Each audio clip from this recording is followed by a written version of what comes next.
Yo, what's happening, YouTube? It's your boy Chief Red here back with another video. And today is about to be a long one. I'm just letting you know ahead of time because it's time for the Madden NFL 26 review. This is a big game. A lot of people review these. So I'm just letting you know that if you decided to click on my video, I appreciate it. And y'all please hit that like and subscribe again because, it helps the channel out.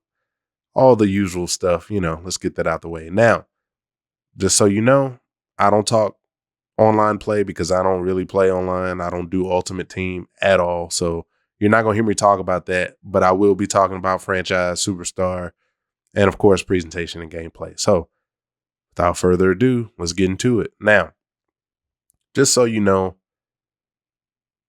the problem that I have with Madden is that the potential is always there. And as long as we're talking potential, you're always going to have frustration.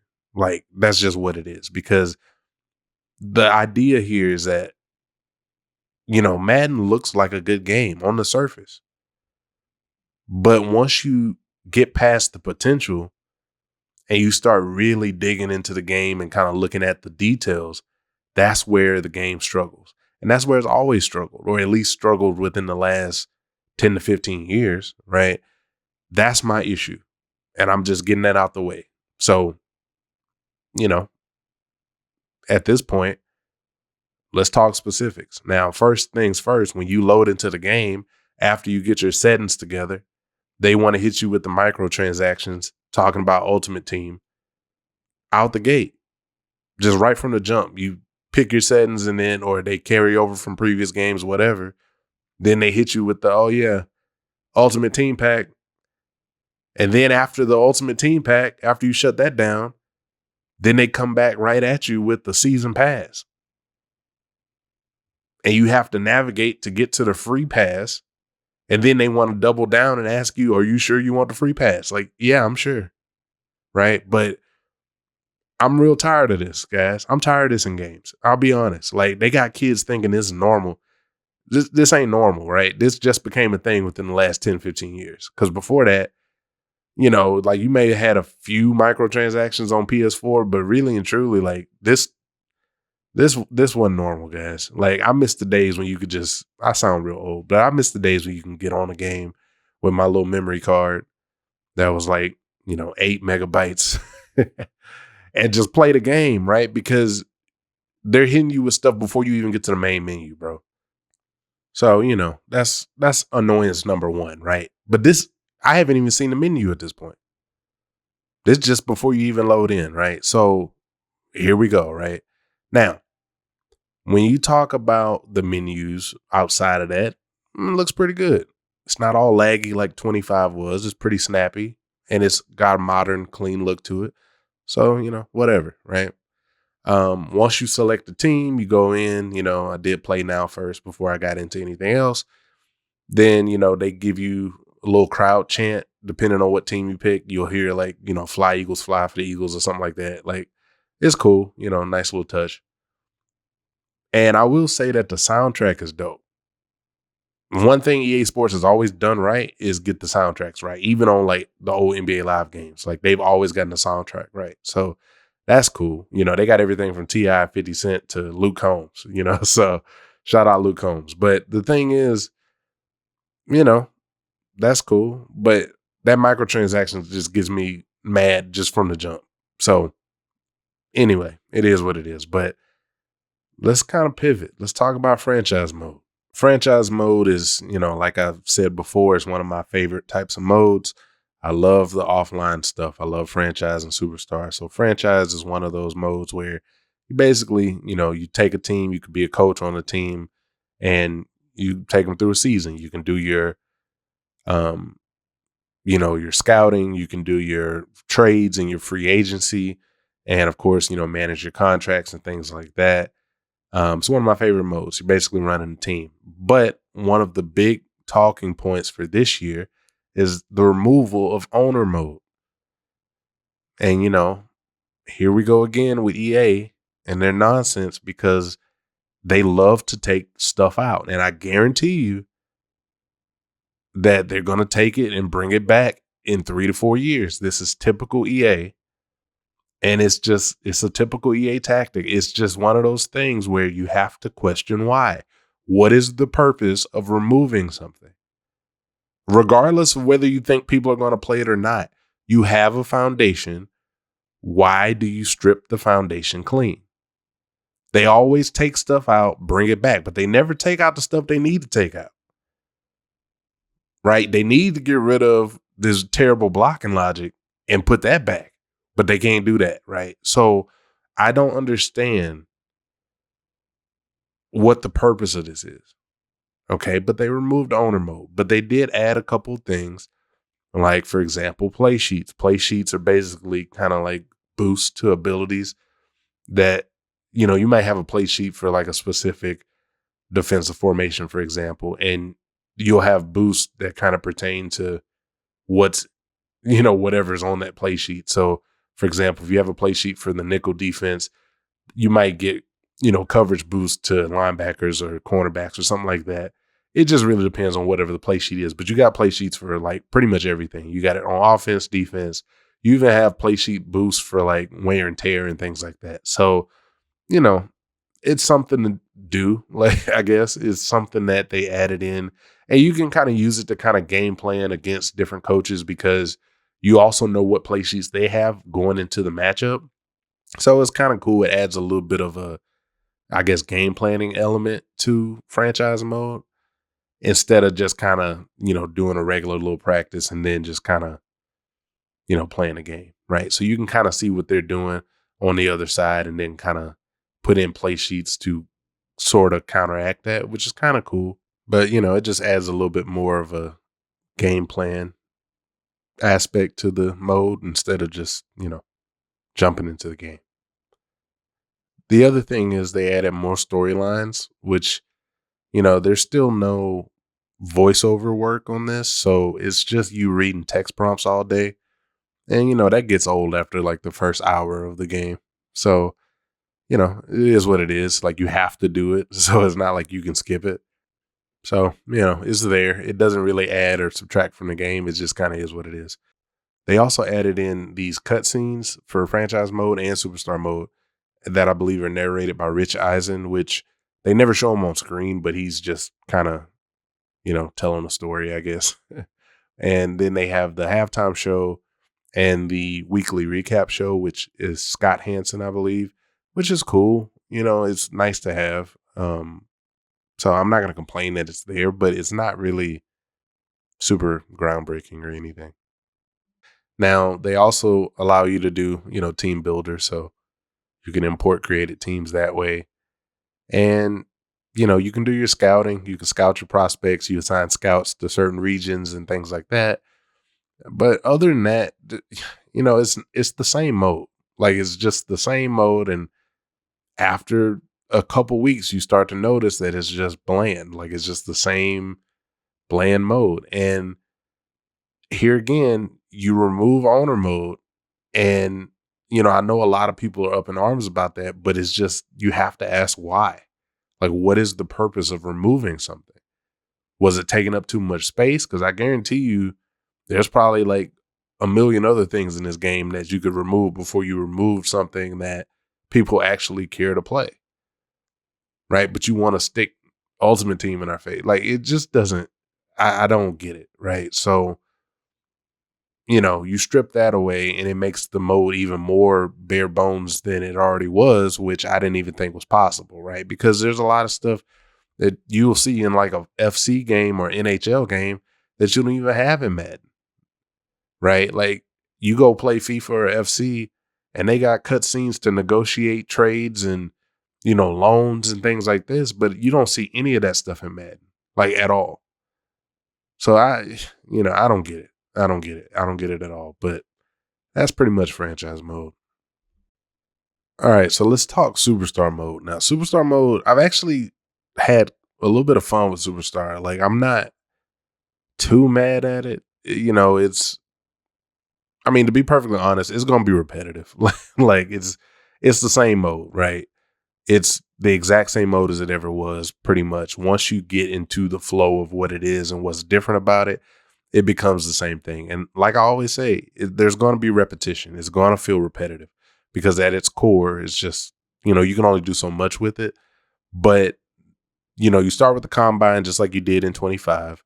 But I will say, it's nice because it doesn't take you long to level up. If you start from scratch, you start at a 65 overall. But if you were to import from college football, then you would be a 70 overall, which, cool, I guess. But it's not like it's that big of a help, like, but the thing is once you import your player from Madden, you can see like your highlights on the screen. And I will say it's kind of annoying because they didn't get my stats right. They show how many Heismans you won and things like that, all your stats, but it wasn't even accurate. Like they were showing that I had like second team All-Americans and I definitely didn't. I played 3 years and I got the Heisman every year. So I definitely wasn't second team All-American. Like, so, it's stuff like that. It's like the attention to detail in Madden is just so lackluster. It's unreal. Like, I don't even understand. Like, do they have a QA team or not?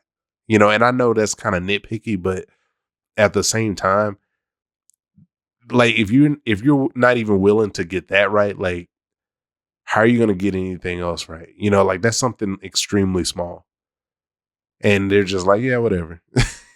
So it is what it is. But that being said, Superstar mode, it's overall the same mode. It has, more cutscenes and more storylines, which I'm a little bit torn on because I feel like it can be cool, but it doesn't really feel dynamic sometimes. Like sometimes you go in and you look at a storyline that'll pop up and it'll be like, for my quarterback, for example, it'll be one that says, oh, you're without your wide receiver 1 for this game. And then you go look at the injury report and it's because he's like dealing with some injury. But I'm like, when did this happen? Like he didn't get hurt in the game. And then you just, randomly like before the next game, he's just hurt all of a sudden. And it's like, I guess, but it just doesn't feel really organic. If he got hurt in the previous game or something, and then they had something to kind of like tell you, oh, he might be dealing with a nagging injury for the rest of the season or for the next couple games, like then that would be different. But then it just pops up randomly and they're like, here, go win a game without your best receiver. Like I don't know how to feel about that, but I get it. They're trying to program some sort of like, storyline and adversity into the game or something to kind of help, switch it up or something. I don't know. Like it is what it is. But but you have more cutscenes and more like storylines and things. And honestly, it's kind of annoying because it feels like it takes a little bit longer to get through stuff. And then on top of that, it's repetitive. So it just kind of gets a little tedious after a while. But overall, I still have fun playing the game. Like I don't really have an issue playing the game.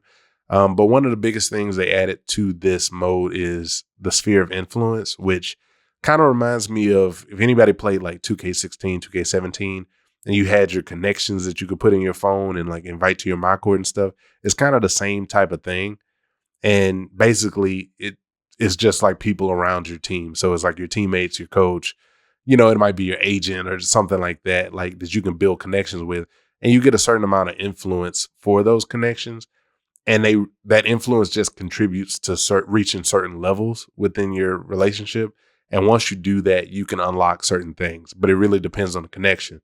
So it operates the same exact way as the coach trust, coach happiness system on college football, where, if you get a certain amount of coach trust, you can become a starter if you're not already a starter. And if you get a certain amount of happiness, then you might be able to like call more plays or, something like that. So really, it's the exact same mechanic. It's just that it's more connections. So, for example, if you're with your head coach, you'll have the ability to call plays or, get more plays in the playbook or things like that. If it's your agent, you might be able to get, Oakley deal or a Nike deal or Jordan deal. If you're with certain players, then it can affect their play. So if you reach a certain level, they might get boosts to certain attributes. So, something to kind of like freshen up the mode a little bit, but it's nothing that's going to like really add to it and make it just the greatest mode ever, right? Because after you get used to what it is, it just becomes super repetitive and you're just doing it over and over again. And if you have, other positions, it's the exact same thing. So it is what it is. Now, the frustrating part of Superstar mode is there's only 5 positions again. They didn't add any more positions. So you're stuck playing quarterback, running back, receiver, cornerback, or middle linebacker.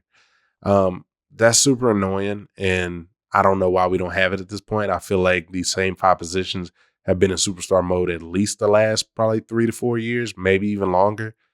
I don't know. I skipped a few Maddens throughout the most last 10 years. So I'm not super familiar with which positions, like came in at which time. But, I know a long time ago, we used to be able to play a lot more positions. So that's kind of annoying.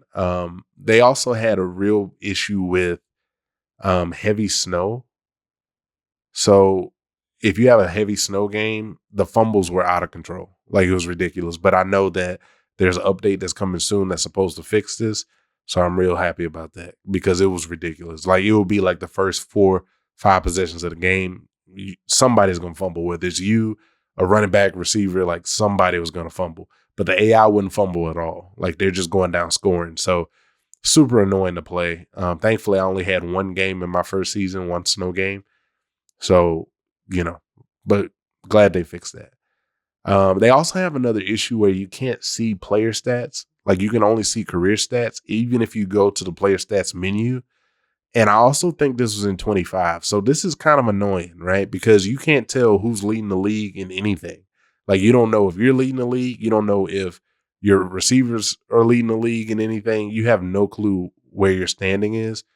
And that's just annoying, man. That's bad. That's real bad. Um, it's just one of those quality control things, like, do you even have a team that's reviewing this stuff, that's looking at it and really, like trying to make it as consistent and as clean as possible? Like, it doesn't seem like it. So I don't even understand how you miss something like this, but it is what it is.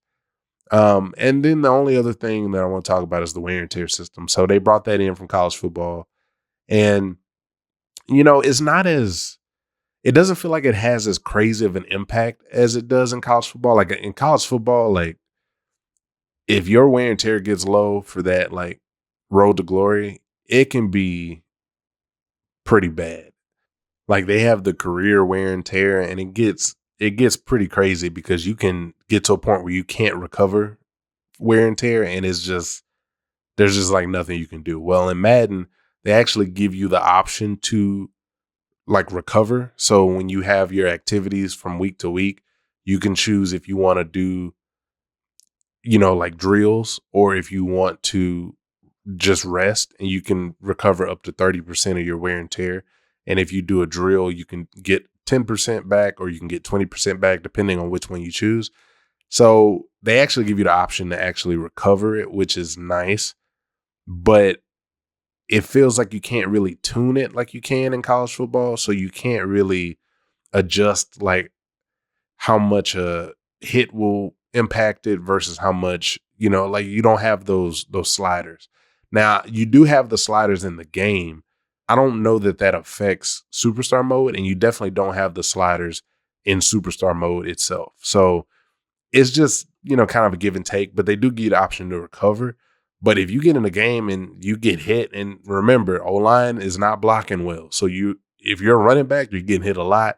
And if you're a quarterback, you're probably going to get hit just as much, right? So you don't really have the ability to really recover well because you're getting hit all game. So, it could be pretty detrimental. But overall, Superstar mode, like I said, I'm having fun with it. It's not bad. Just for what it is. But here again, the main theme of this game and Madden in general and EA Sports is potential, right? Why do we not have certain things? Why are you taking things out? Superstar mode is no exception, right? So that's pretty much it. All right, so let's talk presentation. Now, this is actually something I think Madden 26 does pretty well. I think they're pretty solid here. They got team specific presentation. So in the pregame stuff, you're going to see, the rituals, and they're following in the college football footsteps. And you've got team specific crowd chants, so for example, my quarterback plays for the Vikings. So you're going to hear the Skull chants. before the game. And even like with the camera cuts and different cut scenes that they play, you'll see the crowd doing the little skull hand thing, the little clap, like before the game. So you'll see that kind of in the background. So that attention to detail is pretty solid. Like, I'm not mad at that. The other thing is, of course, they've got the 3 presentation packages, which is probably one of the biggest upgrades to the game. They already had kind of set the stage last year by bringing in the 3 different announce teams, but now they got the presentation packages to kind of go along with it. So you actually have a total of 4. You got the generic EA Sports package for just regular Sunday games, but then you also have the Sunday night primetime, Monday night primetime, and the Thursday night primetime. So you get those 3 different packages along with the generic EA Sports, and that's pretty cool. Now, the issue with that is that even though they have it in there and it looks good for the most part, you've got issues with some of the score bugs not being properly updated. So you may have like down and distance might not show correctly for Sunday night football, for example, or, Monday night football or something like that. So you might be on the 30-yard line and it'll say like 3rd and goal. Like, here again, attention to detail, right? But when you're putting in this stuff for the first time, there's definitely probably going to be some glitches. But here again, where's the QA team, right? How do we put this unfinished product? Because we've gotten used to where we just say, oh, we're just going to patch it later. Okay, well, this is what you get, right? There's also things like I noticed on the Sunday night primetime presentation package, it'll actually like drop frame rates when you score a touchdown. So it gets really laggy. So that's just kind of annoying. Hopefully they patch all that stuff, but whatever. Now, the other thing is the heavy snow. Now they, one of their big selling points this year was real weather, real NFL weather, right? So they got the heavy rain, the heavy snow. The heavy snow, in my opinion, looks really good. I know some people probably hate it. I don't mind it. I like it a lot. I like the lack of visibility. And, as somebody who's an Eagles fan, I've seen a few snow games. And I remember watching that playoff game against the Rams where it started off like a kind of a normal day. It might have been a little overcast. And then out of nowhere, it was like blizzard weather. Like, it was just kind of crazy. So that's kind of reflected in the game, and it looks pretty solid overall. But the one thing I will say is on the ground is still a little weird because, the footprints don't always match the footsteps. And also there's no degradation of snow when people get tackled. Like, you don't see snow flying when you get tackled. And you also don't see like body prints in the snow, which is kind of weird, but that's real nitpicky. Like, it is what it is. Like, but it's just like, we're in 2025, guys. Like, like potential, right? Like, the potential is always there, but the execution, right? And I'm going to be yelling that from the rooftops because here again, how do we just not have this type of stuff in the game at this point in time? But overall, presentation is pretty solid. I'm not mad at it. I'm definitely not mad at the new presentation packages. That's cool. Hopefully they bring that into college football at some point. Overall it's pretty good. I don't hate it. And the other thing is, the commentary is not bad either. They got the commentary teams that are tied to specific presentation packages. So they sound pretty good. It sounds fluid, and having the option to be able to select which ones go with, whatever package is pretty cool as well. So overall, they didn't do bad on this. So I'm not mad at it. And, for a change, I can say good job, EA. All right, so let's talk gameplay. Now, this is the biggest thing that everybody's going to want to know. Overall, I will say that the gameplay pretty much feels like it has for the past, 5 to 10 years, however long. For the game speed, it's a little slow. Like, it was really slow 25, so it definitely feels a little faster than 25 did. But after playing college football for so long, it's kind of weird. Like, it's like sometimes you bullet pass and it feels like the ball's just never going to get there. So I don't know why that is. Maybe it's just because I've been playing college football for so much. Maybe it's just what it is. I don't really know. I can't really tell, but I still haven't really gotten used to it after playing the game for a couple of days. So I don't know. I will say that the running animations, in my opinion, are actually look and feel pretty good. It feels good as a QB to escape the pocket. Like, you don't necessarily feel like you're just stuck in mud and you can actually move.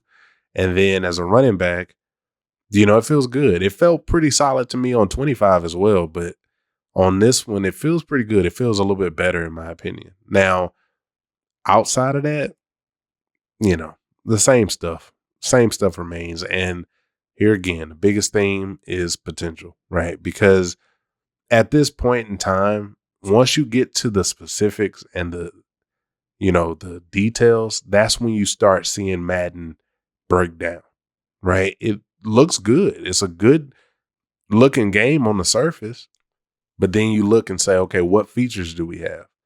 Are the gameplay flaws that we've seen in the past 10 to 15 years fixed? And the answer is no. You still have the issues of the game being over reliant on animations. And it's going to come down to, their decision to go away from some physics engine, some underlying physics engine, whatever, right? We're talking about Frostbite. They love using that word. And it's like, guys, y'all made this for Battlefield. And you're still trying to force this sports game into this engine. And you're seeing the results of that, right? Because you get this over reliance on animations. And now the animations are doing all the work. Well, you're not being super detailed when it comes to programming those animations to actually play out properly in accordance with height and weight and all of that type of stuff, right?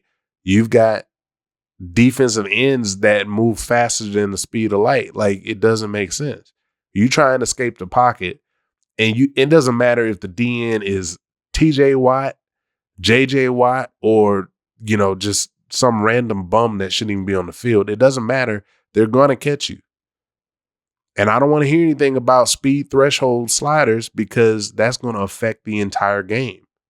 But defensive ends should not be as fast as they are, right? Like, so there's a lot of that kind of stuff. And it's just because they keep programming these animations in and they don't do the fine tuning to make sure that it all makes sense, because it's a lot of work, right? And you have to fine tune it for every single person at every single speed and height and weight and all this other stuff. And it's harder to tune because you have way too many variables, right? So you start to see that when you really look at the details. If you just play the game just to play it and you do the same arcadey stuff, or you just don't really know football that well, then you're not going to notice it or care, right? But when you play football or when you watch football and you understand it, even at a basic level, like, you don't need to understand X's and O's to really understand basic animations and what people are supposed to do on certain plays, right? But it's just like, it just doesn't make sense how some of this stuff is programmed.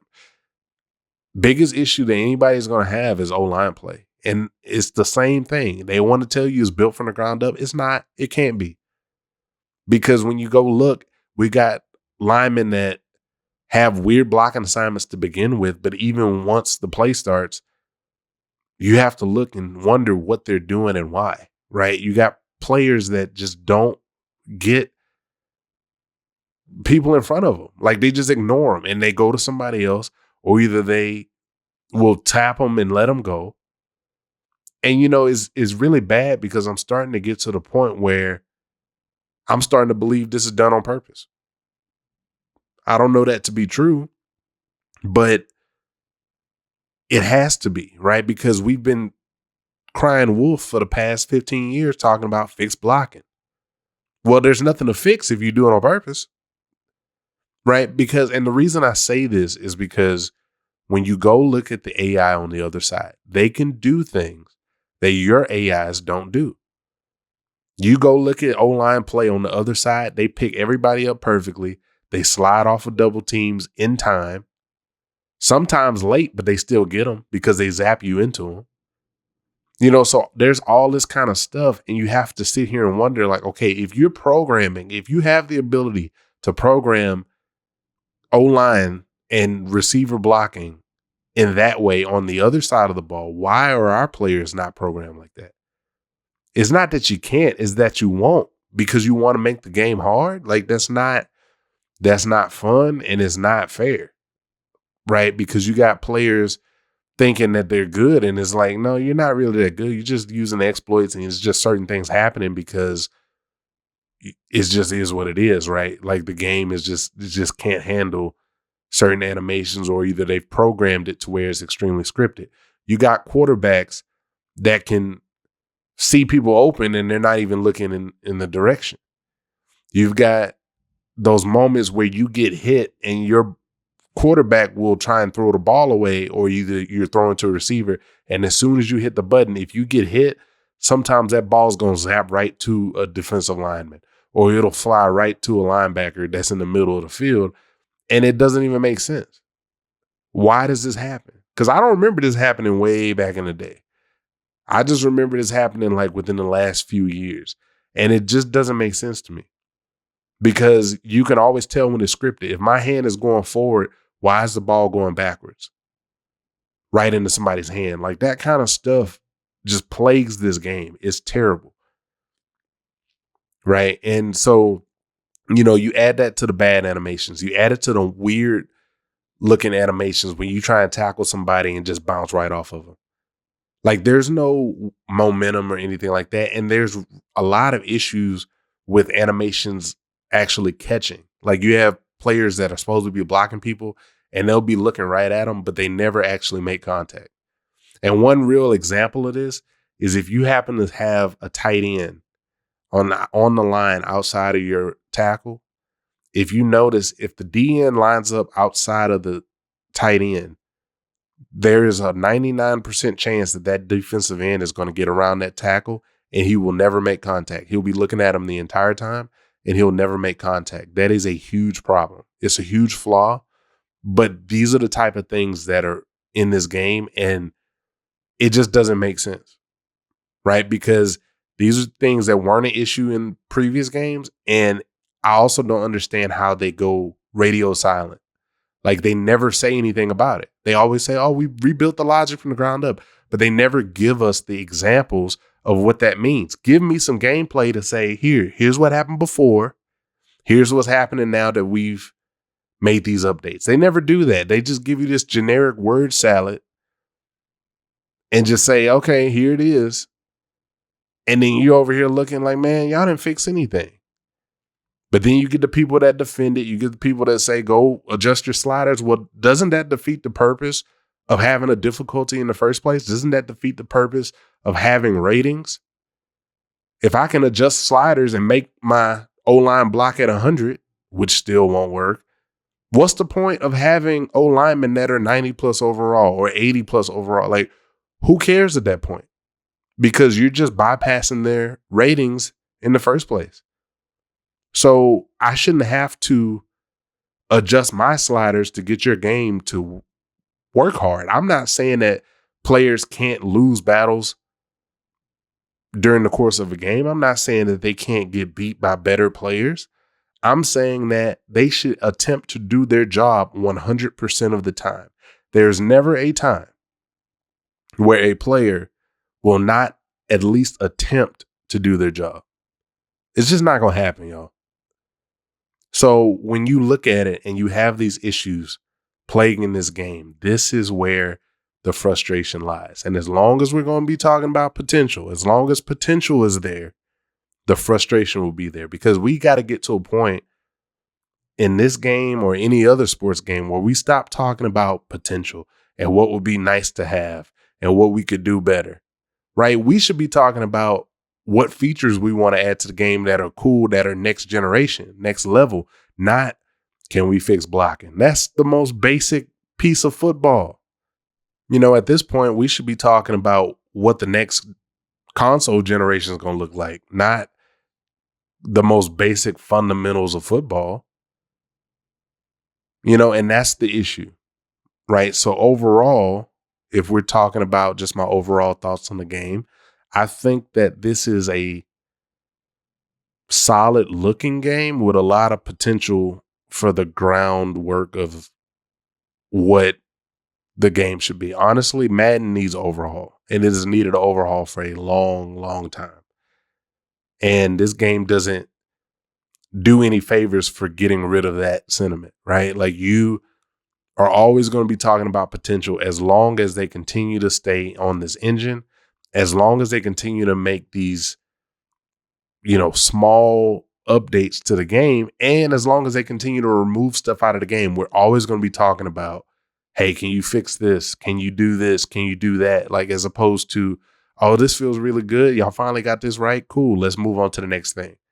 Right. We're never going to get to that point because they can't even get the basics right. And as long as the foundation is weak, as long as the foundation is broken, you're never going to get to that point where you have that next generation experience that we've been wanting for a long time. Like, the PS5 version of Madden doesn't feel much different than the old versions.